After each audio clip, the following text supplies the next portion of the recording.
ಸಮಾಧಾನ ಮಾಡ್ಕೊಪ್ಪ. ಹೇಗ್ ಸಮಾಧಾನ ಮಾಡ್ಕೊಳ್ಳಿ ಅಜ್ಜಿ?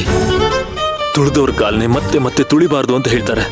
ಆದ್ರೆ ಇವರೆಲ್ಲ ಸೇರ್ಕೊಂಡು ನೊಂದಿರೋ ಮನ್ಸನ್ನೇ ಎಷ್ಟು ಸಲ ನೋಯಿಸ್ತಾರೆ. ಅಜ್ಜಿ ನೀವೇ ನೋಡಿದ್ರಲ್ಲ, ಸೇವಂತಿ ಮಂಚದ ಹಿಂದೆ ಹೇಗ್ ಗುಬ್ಬಿ ತರ ಕೂತಿದ್ಲು.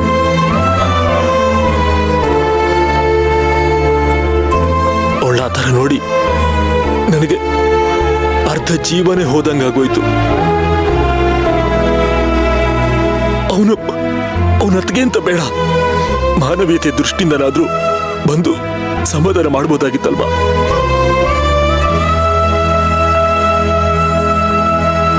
ಅರ್ಜುನ, ಕೋಪದಲ್ಲಿರ್ಬೇಕಾದ್ರೆ ಬುದ್ಧಿ ಮಾತು ತಲೆಗೆ ಹೋಗೋದಿಲ್ಲ ಕೊಡು. ಹತಾಶೆಯಲ್ಲಿರುವಾಗ ಇನ್ನೊಬ್ಬರ ಬಗ್ಗೆ ಯೋಚನೆ ಮಾಡಲ್ಲ.